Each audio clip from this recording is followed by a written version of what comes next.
Hi friends, this is Molly with Soul School Tarot and Astrology, and welcome to your weekly Starseed Collective guided message. So I'm going to do a tarot and oracle card reading today, and I plan on getting these out to the collective every Monday or Tuesday is what I am planning on right now. And then I'll also pop on for some other messages as guided. So let me go ahead and talk a little bit about who the heck is guiding me.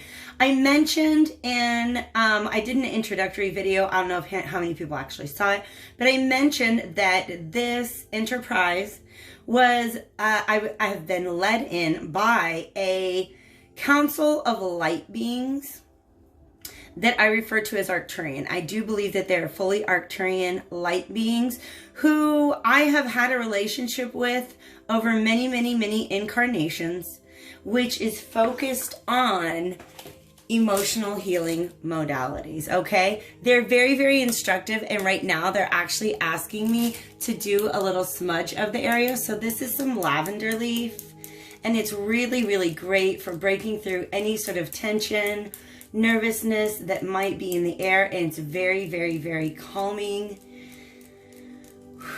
Take a deep breath in. Oh my goodness.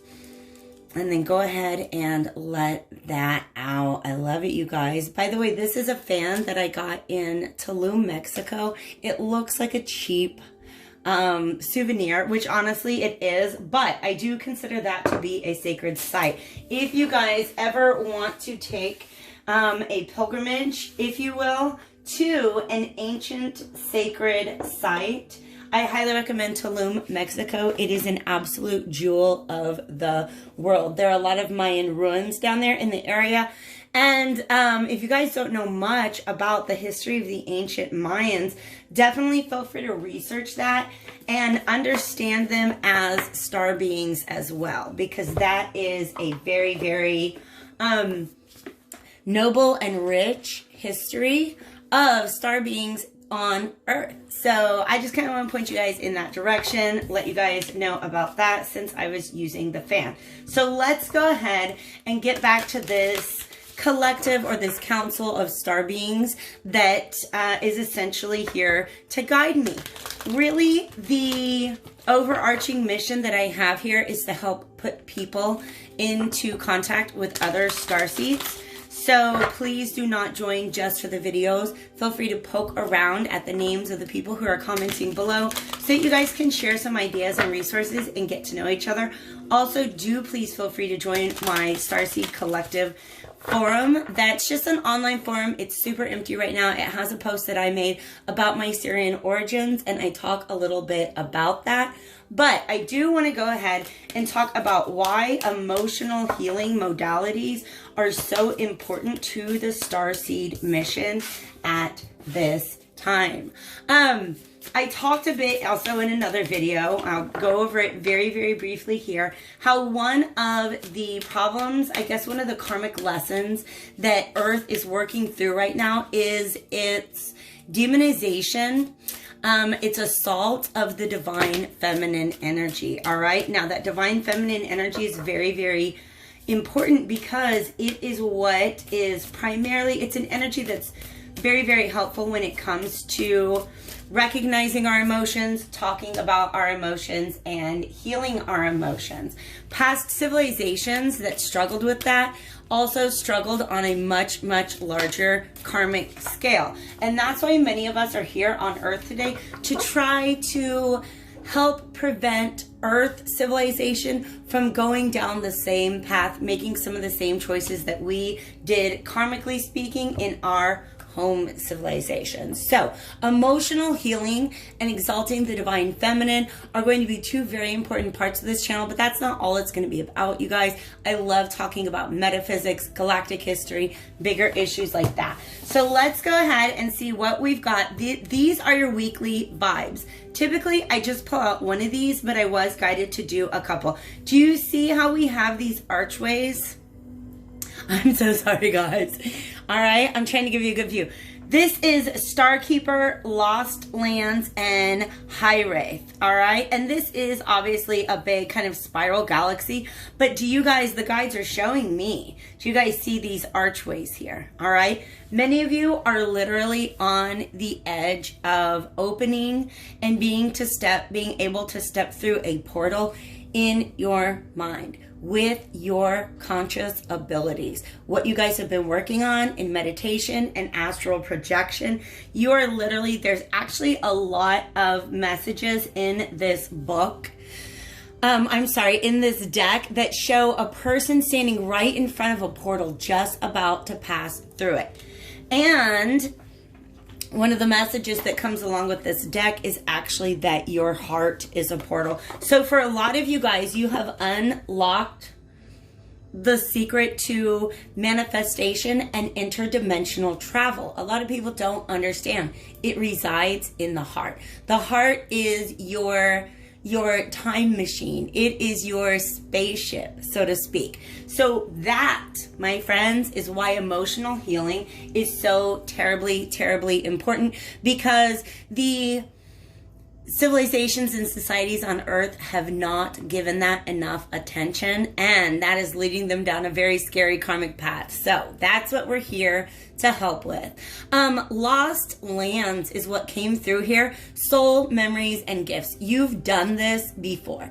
The feeling that my guides are giving me right now that I want to share with you is the feeling that I had when I first realized the capabilities that I have had in other incarnations. Specifically, what you're capable of doing if you are, say, occupying the, I want to say it's a 5th dimensional energy. I actually did a past life regression within the last week or so where I went back to a lifetime where I was a student, you might say, attending a Syrian mystery school. This was definitely on a water planet somewhere. It was during the course of the Orion Wars. It was very well hidden. And basically we just learned different energetic and emotional healing modalities. And we did that through, how can I describe what it was? A lot of it was through astral travel. It's definitely just very much on the inside, going into your mind and being able to travel through space and time and transmute energy simply with your mind. So for a lot of you guys, past life regressions are going to be very important. Make sure that you set the intention to go back to a time that you were off planet, so to speak. All right. If you want to be able to just kind of feel that out and see what that's like, because you guys, my experiences that I had in that past life regression were so magical. Like me and another friend going to astral project to swim with the dolphins. We astral projected to ancient Egypt, which was in a future timeline, and talked about the life that we would live out there together. We were able to heal energy and emotions from a remote location, just kind of by doing it all in our minds. So for you guys, you're still in that process of untapping who you really are, who you've always been, the gifts that you earned and you mastered in past incarnations or just any point in time previous to your life here on Earth. Some of you guys are still recovering those lost lands, so to speak.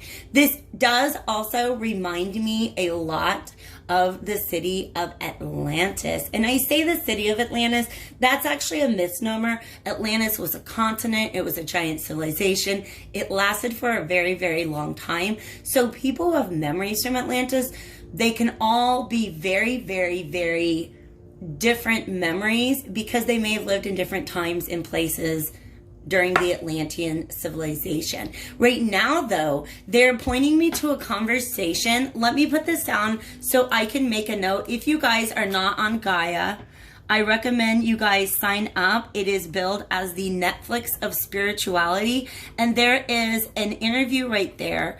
Right now, I think it came out on like the 20-something of August. where a gentleman shares his memories of being in Atlantis.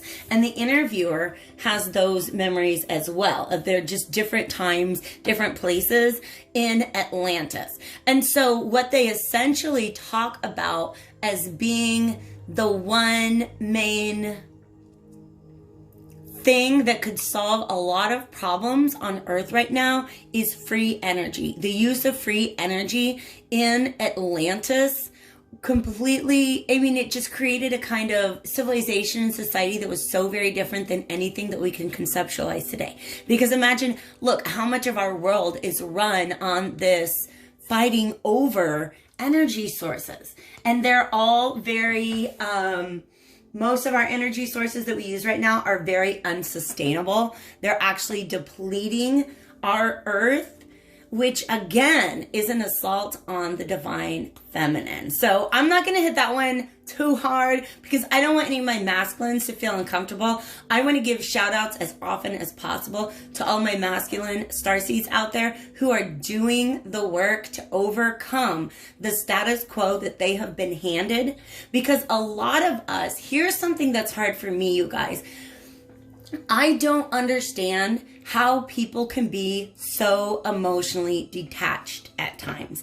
And that's because I've been living lifetime after lifetime after lifetime fully in my emotional body. And I'm doing the work to make sure that I can unlock all the power and potential of my emotional body in this lifetime. But I get so frustrated that there are so many people around me who are even quick to judge or critique me for being so emotionally open, for being somebody who talks freely about their emotions, and just kind of calls to task some of the standards that we have in our society that kind of bully people out of doing their emotional healing. All right. So if you are any starseed, chances are you may be feeling some of that too. You may be like, damn, these Earth humans got no heart. They do have a heart. We're here to help them get in touch with that and unlock it. I will say one thing. Pleiadians are, besides Arcturians, Pleiadians are Arcturians, by the way, are more of a guide energy, the way that I see it, whereas Sirians and Pleiadians are kind of our cousins. They're on our level as far as evolution goes, but a little bit ahead of us, and that's why they have taken it upon themselves to help guide us, all right? Pleiadians have really locked into that heart center energy. Sirians often spend a lot more time in their upper, so their throat, third eye, and crown chakra. That can lead actually to a lot of overthinking. And so making sure that you're getting balanced down in your heart chakra and your lower chakras, getting grounded to the earth as well, is going to be very, very important. So the main thing that I want to talk about here, you guys, is definitely do research on Atlantis. This did remind me to share that link. It'll be in the description box below. Actually, this is posting on Patreon. I think when you click on the video on Patreon, it takes you to YouTube. So some way, shape, or form, I'll make sure that you have that resource. Yeah, y'all, check out Gaia. It is full of so much information. I don't even watch Netflix or Hulu anymore. I kind of stopped watching any TV that was not related to spirituality or metaphysics a long time ago.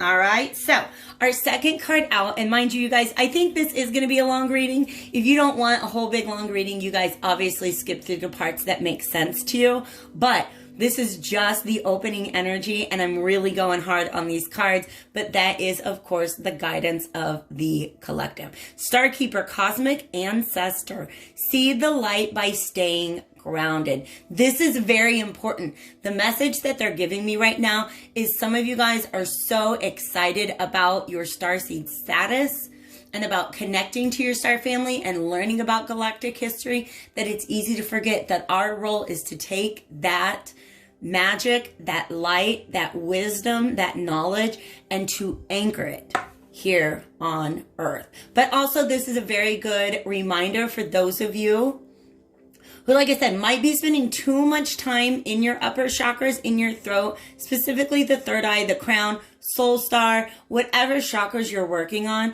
make sure that you're always centering it from the heart, and also ground yourself with your lower chakras as well. And they also want me to go ahead and mention corresponding chakras. A lot of people are not aware. They get down the basic 7 chakras of your body, but they don't realize that there's actually a correlation between your highest and your lowest of those 7 chakras. So the crown and the root are connected. Just like the third eye and the sacral are connected, and then the solar plexus and the throat are connected as well. So some of you guys, if you're working on one of those chakras, you also want to be paying attention to its corresponding chakra. All right, so think of these as sort of as aboves and so belows. Know that they are definitely connected, but your heart is the center of that. All right. Also, with cosmic ancestors, I'm a history nerd, you guys. I used to be a history professor and a teacher. I love history. As soon as I used to even teach like an ancient history of like ancient Western civilization history course at a college level. As soon as I came into my Starseed awakening, I started like watching every documentary or reading every resource that I possibly could that talked about the star civilizations that came and founded different civilizations here on Earth throughout history. For some of you guys, understanding your starseed origin comes from researching those early civilizations on Earth. Many of you guys were here during these, I like to call them star seedings. They're early Earth star seedings, right? So in other words, those people, our ancestors, potentially our past selves, were star seeds at that time, or we brought down information or wisdom or practices or spirituality to be seeded on Earth, planting those seeds so that a tree would grow. Some of you guys were here in ancient times and did the planting of the seeds. And now the message that I'm getting is if you come across an ancient text, philosophy, deity, healing modality, narrative, anything like that, that you feel pulled to, explore that some more. All right, just go where your guides are pulling you, and please understand that when you're asking questions about your starseed status and your starseed origin, they are completely there for you, okay? So if you guys want to know, like honestly, leave comments below and let me know which of these topics I can talk more about. If there's something that you guys want to learn, or if there's some resources that I can point to, just ask questions. That's how that works. I have been a teacher for all of my life. I can talk forever, but I highly recommend that like anybody who wants to speak up, please do that, because I want to be very responsive to the questions you guys have. All right. So I'm actually seeing something really beautiful right now that puts these 3 cards together. You see how there's like pink and blue right there in that? It's almost as if when you pass through that portal, you would pass first through this nebula and then maybe meet this star ancestor on the other side. This is your longing for home.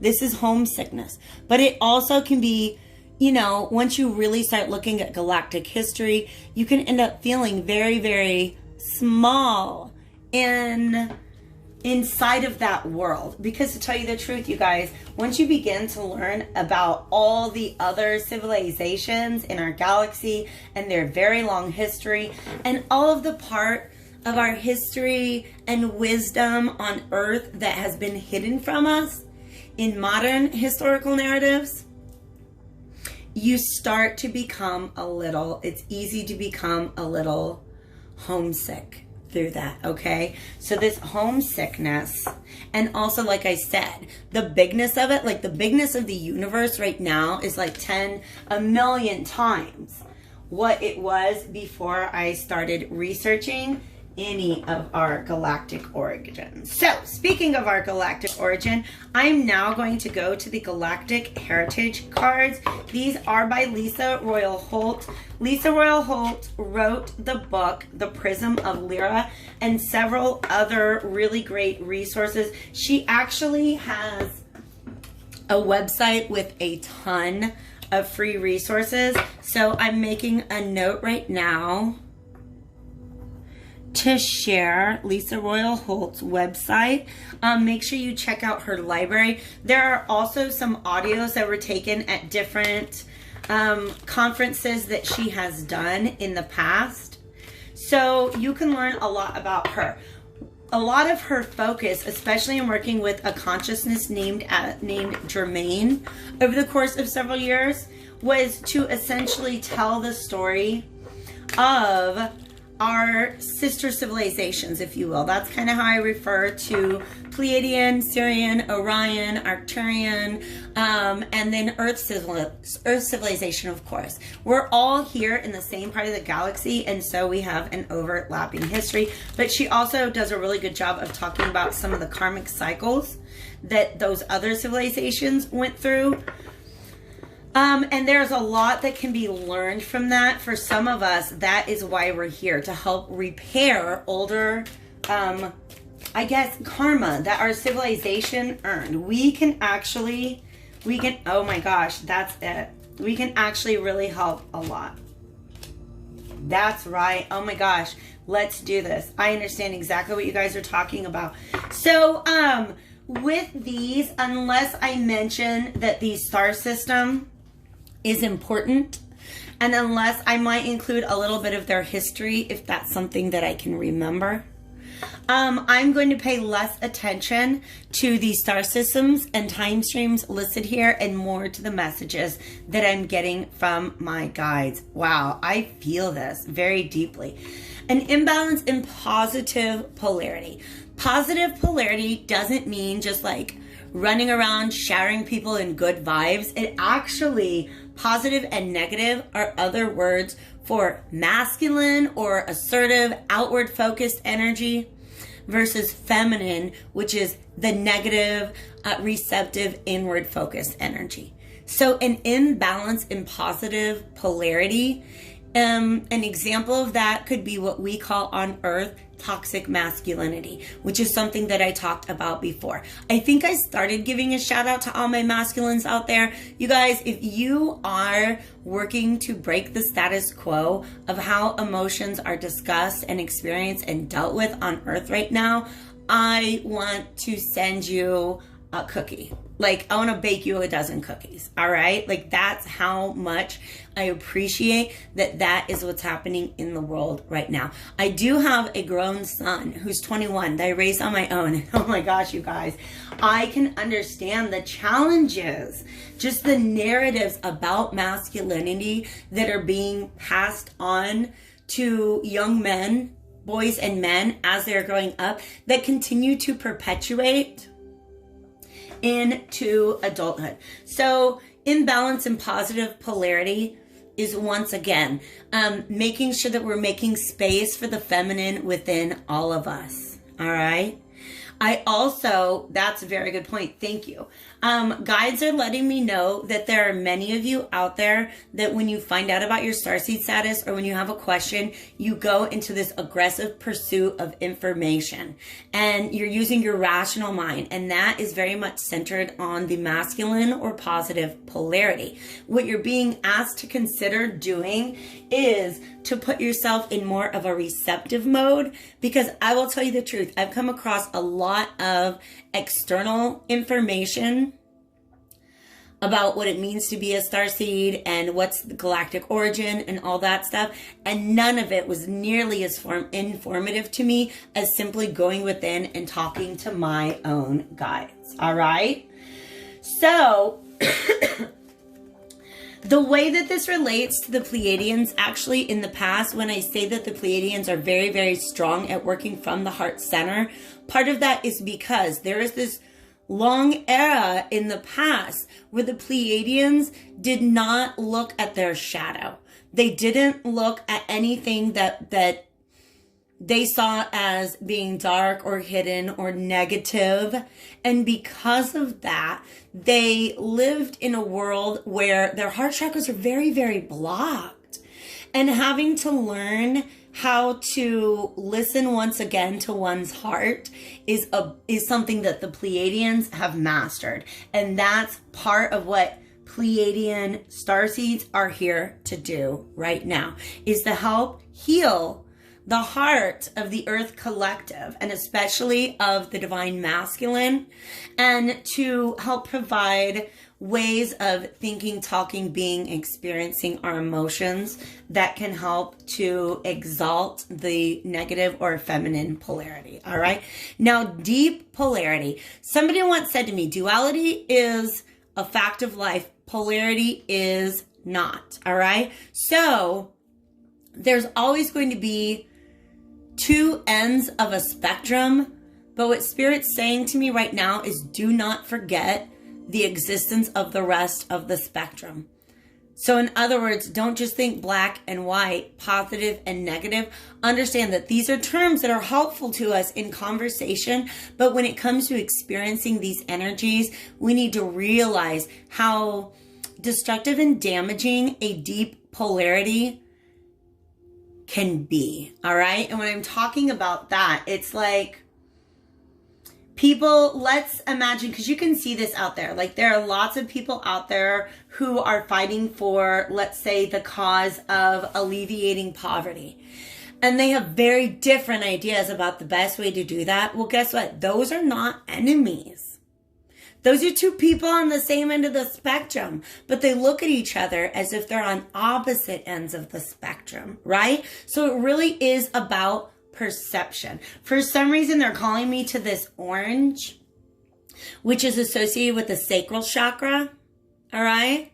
So some of our tendency towards polarity was very deeply rooted in emotional memories coming from our childhood or past life. Specifically, you guys, this is something that I had, an experience that I had with a soulmate of mine who I now understand was a victim in the Orion Wars, all right? At least in one lifetime. Like really, really, really bad stuff going on there, okay? Enslavement, control, stuff like that.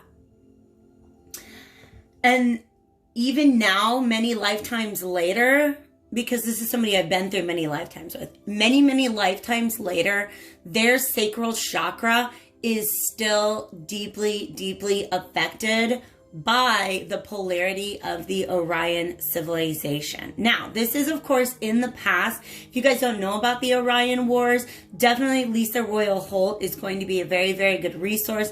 But please share with me what resources you guys are in touch with, because I think that could be super helpful, right? Let's all share with each other, okay? So deep polarity, look at ways in which you might be contributing to deep polarity. And here's another example. I understand that not everybody wants to hear the Starseed narrative, but a lot of the stuff that we're talking about here is actually helpful for everybody. So let's say there's just a human being on Earth who I've been called to heal, or I have some notion that there's some healing or knowledge that we could share with one another, right? And if that person's like, well, I don't believe in aliens, anybody who talks about aliens is stupid. Well, I'm just going to keep that part about myself secret so as not to create that deep polarity. All right? It's almost like going in incognito. You don't have to believe in aliens in order to be healed by aliens, right? So if there's anybody here who's like feeling deep polarities with the relationships in your life, really, really look at how you can balance those out as much as possible. And the best way to mentally alchemize that, guides are letting me know, is to look for the commonalities rather than the differences in things. Okay? All right? All right? So like, oh my gosh, that's kind of cute. They are, and that almost looks like one of the people from the book. Do you guys remember Dr. Seuss? You remember the Better Butter battle? I don't know if you realize that it was actually an analogy for the Cold War. But it's this dude, and it's Dr. Seuss characters, so creatures, right? And he's sitting on the side of his fence, and he's like, yeah, I butter my bread on the top of my bread. And the other guy on the other side of the fence is like, that is ridiculous. I butter my bread on the bottom side of my bread. And so they end up launching into this whole war about the right side of the bread to butter instead of uniting together to protect their right to butter their bread. Y'all see what I'm saying? Some of the people, especially, oh my God, with the American election coming up, the media wants us polarized right now. The government, the people in power, they want us to be polarized right now because what's easier than them fighting us is us fighting each other. So if you're in America, understand that a lot of that polarity is literally being cultivated by our media, okay? By the way, you guys, if you watched my last reading, I'm trying to stick to like a consistent format for this reading, but I also like to allow enough flexibility because I don't know how to express how much of a hand these galactic guides actually have in these readings. They take over, all right? So embracing family. The Zeta Reticuli, and this is actually present, all right? I know a little bit less about them as a star system or as a civilization, but I do know that they often historically have suffered from a lack of compassion for one another, a lack of emotion. This, if any civilization just does not want to deal with its emotions, the Zetas, okay? So what they're saying is to embrace, like let's say you and the guy down the hall are both starseeds and you're like, well, I'm a Pleiadian starseed. And he's like, well, I'm an Orion starseed. We're not friends. Stop it. Stop it, you two. Do I need to turn this car around? Right? They gave me the Starseed mom shtick.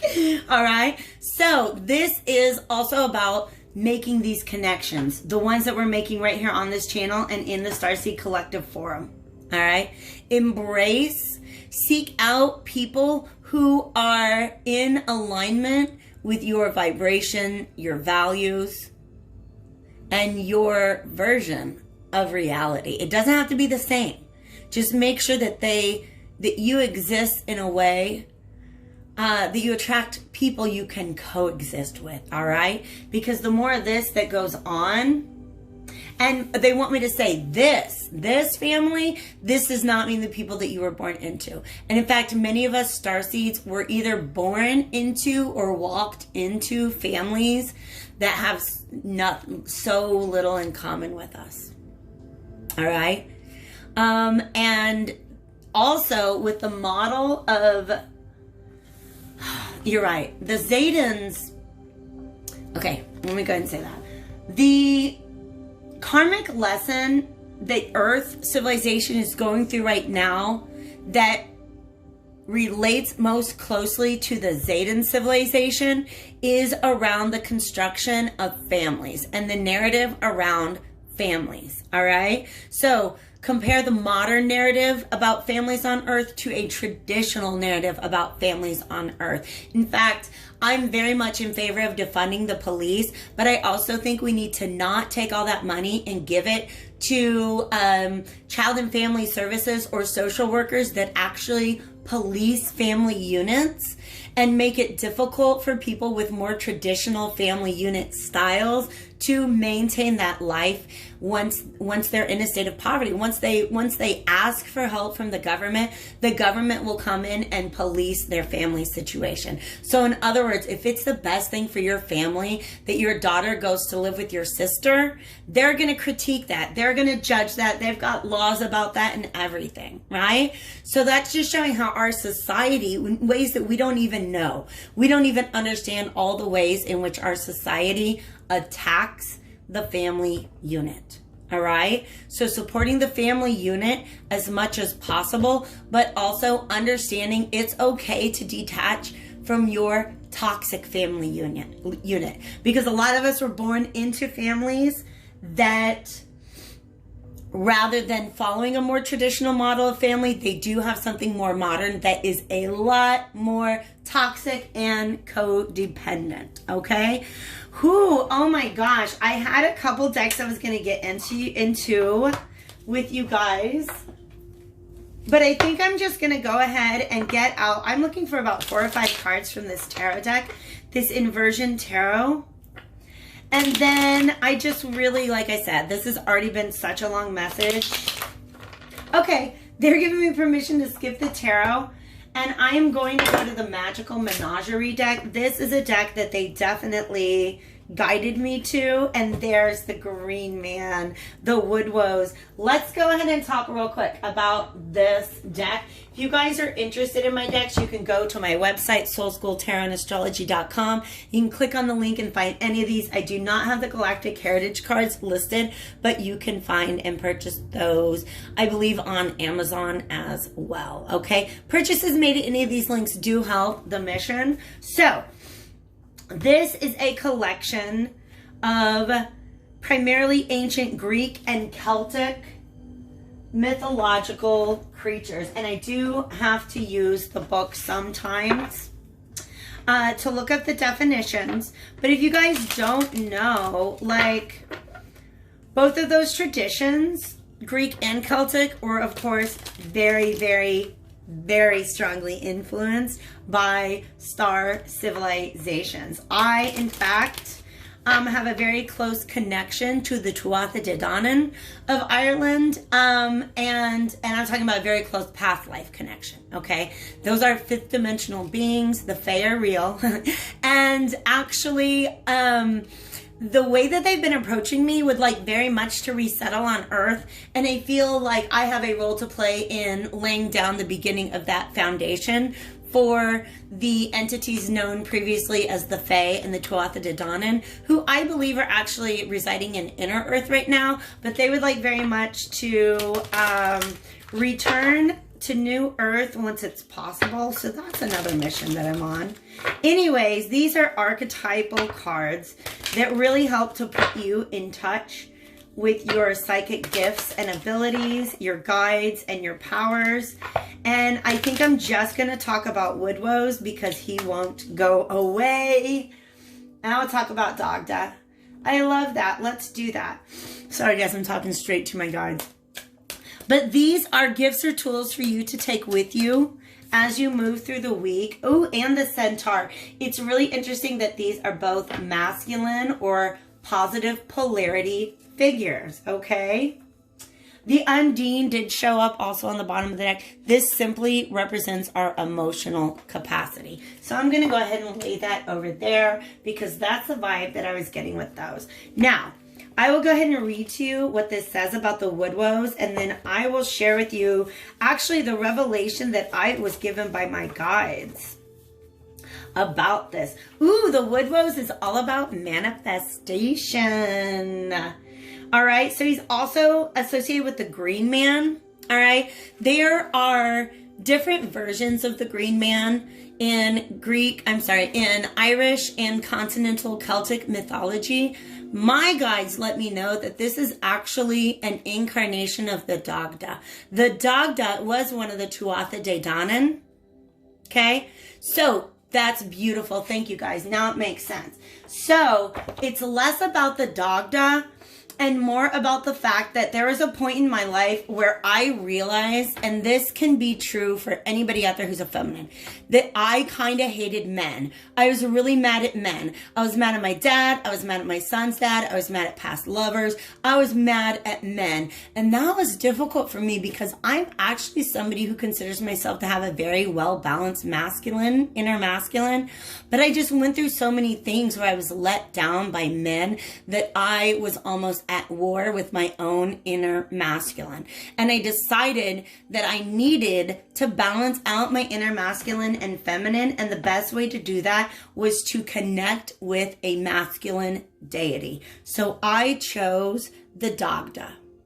Okay, and the Dagda is, again, a member of the Tuatha De Danann, an ancient Irish supernatural race of star beings, right? Who came here to teach, amongst other things, magic and manifestation, all right? So this says, let me skip through. Ooh, so it says the earth primary. So there's a couple different elements, earth and fire, associated with this one. The fact that earth is primary refers to materialism and staying grounded. I love that that came out right there because, oh my gosh, the Dagda is a cosmic ancestor. I love that. He's very goal-oriented, but the fact that he's got fire as his second elemental shows that whatever it is that he's manifesting or bringing into the world, whatever he acts, speaks, creates in the world is inspired by the higher, more spiritual self. So that is just a tool that you guys have as you're moving through the week. Understand, for some of you guys, you may need to connect with a male deity. All right. So do some research, search one out, ask your feminine guides, and cultivate a relationship, because I have to tell you guys how tremendously healing and empowering that process has been for me. All right. So that is a tool that you guys have. Don't forget that everything that you do, especially once you start living an awakened lifestyle, everything you do is inspired. And what they want me to say about that is, what that means is that you're already doing starseed work. Don't get mad at yourself if you feel like you don't know what to do, right? Every time you just know that that kid needs somebody to smile at him, there you're taking galactic wisdom and grounding it into the earth, okay? So the centaur, the centaur is actually about skill, service, perfection, and healing. They want me to talk about Chiron. Chiron is a centaur. Yes. He was a great teacher of many diverse skills. He taught the art of war and the art of healing, music, and divination. Oh my gosh, you guys, but here's the thing. Do you want to know what? The reason why he ended up being a wounded healer is because he wasn't like the other centaurs. All the centaurs were like, just wanted to party all the time. And he's like, I want to be a healer. I want to be a healer. And so he learns how to be a healer. And then in the midst of the centaurs, you know, just being centaurs, I believe he's actually injured in his leg. And so he goes through life as a wounded healer. This in astrology points to the way that the work that we do to navigate through our pain, once we've done that work, we can turn around and use that to heal others. Also, Chiron is currently in Aries. Maybe it is retrograde, but it talks about what happens when we begin to feel ourselves being triggered. If you're being triggered by the people who are surrounding you, ask yourself, are they like you? Do they allow you to vibe in your vibration? Do they feel like family? And if not, is there some way that you can help to create and begin to build this sense of family? Okay. I'm going to see what else this has for Centaur, and then I will wrap this up. I really, really hope that this was helpful. As I said, it is a lot longer than I expected to go, but like I also said, I kind of turn it over to the guides. Okay. I also feel a very strong Virgo connection here because Centaur is, Virgo 6th house is all about healing. Okay.